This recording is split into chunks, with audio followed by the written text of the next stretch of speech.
Hi నమస్తే welcome to Myra media. నేను మీ కేవీఆర్. జమిలీ ఎన్నికలకు సంబంధించి కేంద్ర ప్రభుత్వం బీజేపీ అధినాయకత్వం చాలా సీరియస్గానే వర్కౌట్ చేస్తున్నట్టు కనిపిస్తూ ఉంది. నిన్న మరొక అప్డేట్ ఏంటంటే ఇప్పటికే రాష్ట్రపతి ద్రౌపది ముర్ముకు మాజీ రాష్ట్రపతి రామ్నాథ్ కోవింద్ అంటే వాళ్ళ 18 నెలల కార్యాచరణకు సంబంధించి వివిధ వర్గాలతో పాటు దేశవ్యాప్తంగా తీసుకున్న ఒపీనియన్స్తో ఒక డీటెయిల్ రిపోర్ట్ 1800 పేజీల డీటెయిల్ రిపోర్ట్ను రాష్ట్రపతికి సమర్పించిన సందర్భం మనం చూసినాం కదా.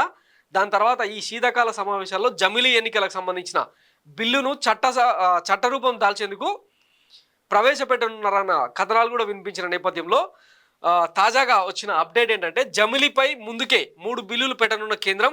వీటిలో 2 రాజ్యాంగ సవరణ బిల్లులు. మొదటి దాంతో లోక్సభ అసెంబ్లీలకు ఒకేసారి ఎన్నికలు, రాష్ట్రాల ఆమోదం అక్కర్లేదు. రెండో రాజ్యాంగ సవరణ స్థానిక ఎన్నికలపై ఎన్ఈసీలతో సంప్రదించి ఒకే ఓటర్ జాబితా. దీనికి కనీసం సగం రాష్ట్రాలు ఆమోదించాలి. సో సగం రాష్ట్రాలు అంటే ఇప్పటికే 20కి దగ్గర బీజేపీ పాలిత రాష్ట్రాలు ఉన్నాయి. బీజేపీ మద్దతుతో పాలిస్తున్న ప్రాంతీయ పార్టీల రాష్ట్రాలు కూడా ఉన్న నేపథ్యంలో ఈజీగా పాస్ అయ్యే అవకాశం ఉంది.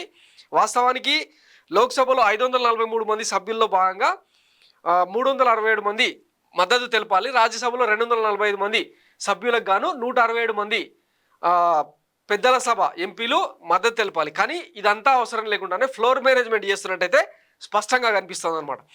లోక్సభలో బీజేపీకి సొంతంగా మెజార్టీ లేకపోయినా ఒకే దేశం ఒకే ఎన్నికపై మోడీ ప్రభుత్వం ఏమాత్రం వెనక్కి తగ్గడం లేదు. జమిలీ ఎన్నికలను సాకారం చేసేందుకు పార్లమెంట్లో 3 బిల్లులను పెట్టాలని సంకల్పించింది.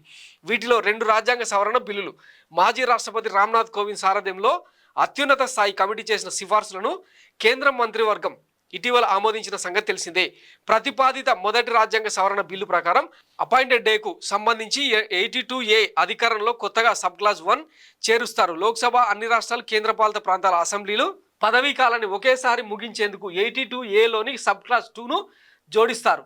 ఇక లోక్సభ పదవీ కాలం రద్దుకు సంబంధించి 83(2) అధికరణను సవరించి కొత్తగా సబ్ క్లాస్ 3, 4లను చేరుస్తారు. రాష్ట్రాల అసెంబ్లీల రద్దు నిబంధనలు కూడా ఇందులో ఉంటాయి. 327 అధికరణను సవరించి సమాంతర ఎన్నికలు అనే పదబంధాన్ని జోడిస్తారు.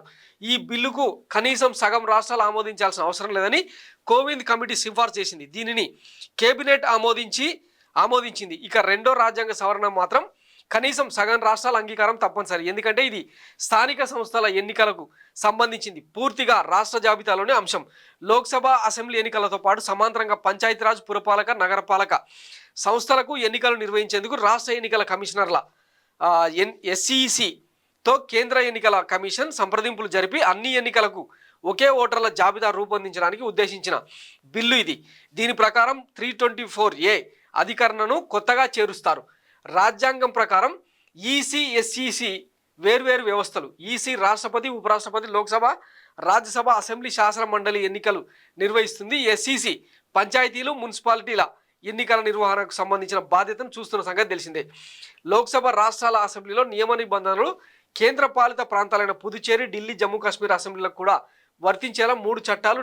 ఢిల్లీ దేశ రాజధాని ప్రాంత ప్రభుత్వ చట్టం 1991, కేంద్ర పాలిత ప్రాంతాల ప్రభుత్వ చట్టం 1963, జమ్మూ కాశ్మీర్ పునర్వ్యవస్థీకరణ చట్టం 2019 చట్టాలను సవరించాలని 3వ బిల్లులో ప్రతిపాదించనున్నారు. వీటికి సంబంధించిన అధికరణలో 12 కొత్త సబ్ క్లాజులను చేరుస్తారు. 2 దశల్లో జమిలీ ఎన్నికలను నిర్వహించాలని కోవింద్ కమిటీ సూచించింది. మొదటి దశలో లోక్సభ, అన్ని రాష్ట్రాలకు ఒకేసారి ఎన్నికలు జరపాలని పేర్కొంది. ఇవి జరిగిన 100 రోజుల్లోపు రెండవ దశలో స్థానిక సంస్థలకు ఎన్నికలు జరపాలని సిఫార్సు చేసింది. సో మొత్తం 3 సవరణలతో అంటే సగం రాష్ట్రాల అంగీకారంతో అసెంబ్లీ ఎన్నికల రద్దు, అసెంబ్లీల రద్దు, దాంతోపాటు సార్వత్రిక ఎన్నికలు అంటే పార్లమెంటుతో పాటు అసెంబ్లీ ఎన్నికలు నిర్వహించేలాగా ఒక చట్టం.